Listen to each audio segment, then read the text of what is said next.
So live market update tayo. So tingnan natin nangyari sa market last week, no? So nakita natin nagkaroon ng recent bullish move sa gold. Nakita natin na umakyat siya ng almost 1,000 pips, no?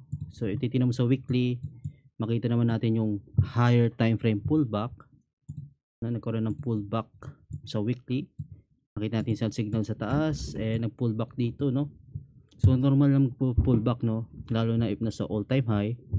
So madami nag-exit ng buy position nila, no, sa taas.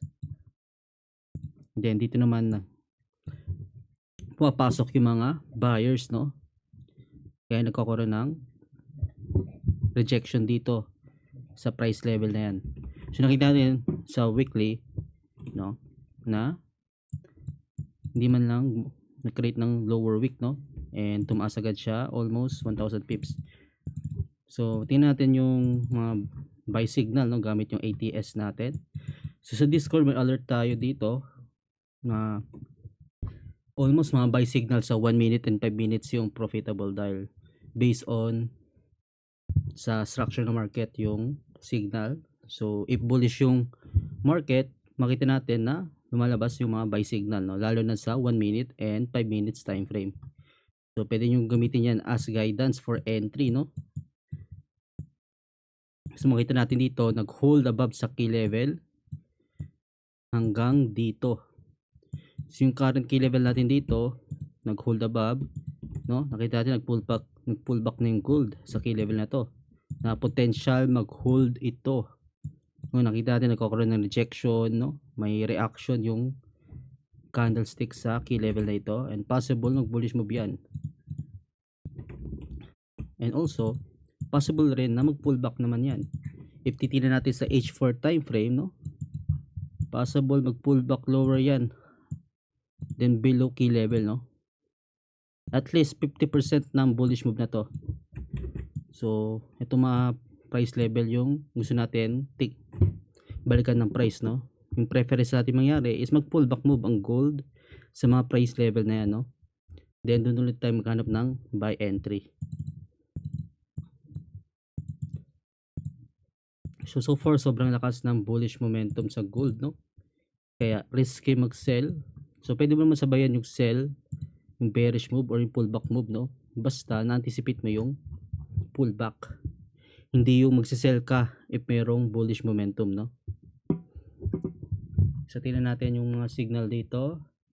Ito sinend ko kaninang umaga. So during Asian session to, ito yung previous week na signal na yan. Sa 5 minutes time frame, no? So almost 500 pips yung bullish move niyan and ngayon is nasa 1,000 pips na. Kaya may mga 1 minute buy signal naman, no? So kahit 1 minute, no? So kapag nasa lower time frame kasi scalping tayo. So pwede natin gamitin yung mga signal as day trade or swing trade, no? Pwede natin i-hold yung mga trades na yan, no? Lalo na to sa 1 minute. So makita natin may mga signal dyan, no? So pwede natin i-hold yung mga signal na yan. Basta mag-secure partial lang tayo or i-trail stop natin yung mga trades natin. Set stop loss sa break even up kapag profitable na yung trades, no? So makita natin recently may buy signal. May 3 buy signal, no? Then malapit sa key level and almost nasa 80 pips yung bullish move. So makita natin dito, ito yung signal na yon. Then sa Discord guys, aralin natin yung trading course. So meron tayong topic sa price action, no? Pinaka basic dapat alam natin yan.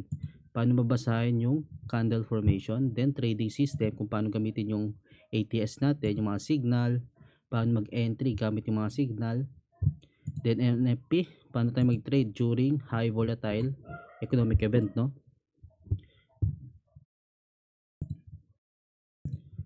Ayun sa gold, sa Bitcoin naman nag-bullish move rin, no? Almost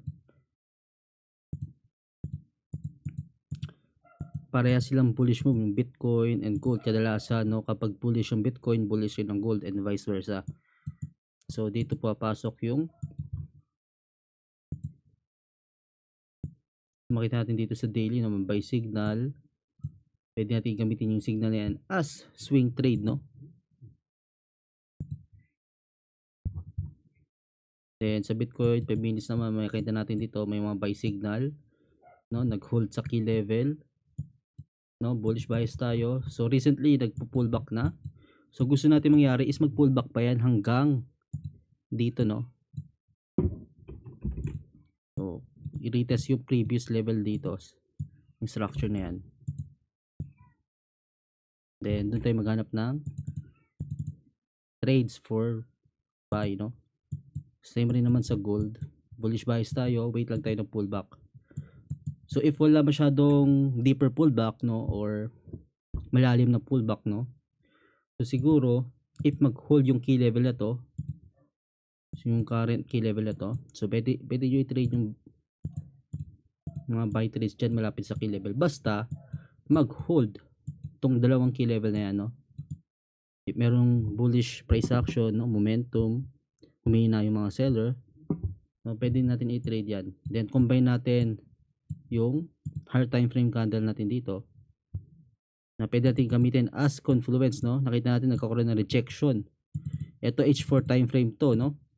Nag pullback muna para mag-create ng lower wick, no. Dahil itong H4 time frame possible na mag-flip yan from bearish to bullish, no. Magkakaroon yan ng malaking wick, no, if mag-flip yan ng bullish, no. Possible mangyari yan, no. Pwede nyo anticipate yung ganitong scenario na continue yung bullish move, na yung best entry sa ganitong formation ng candle ay malapit sa key level, then anticipate yung lower wick, no, then bullish momentum sa lower time frame.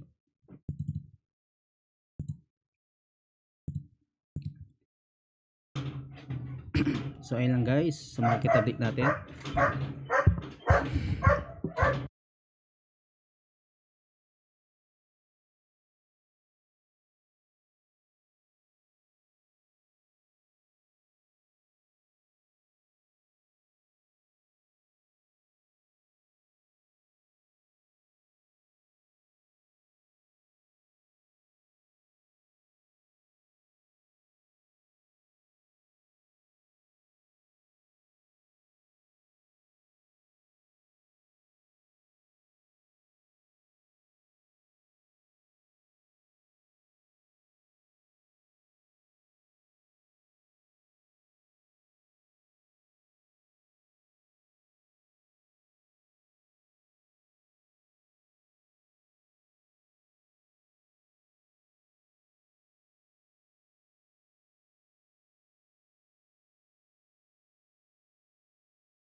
So tingnan natin yung data report for this week, no?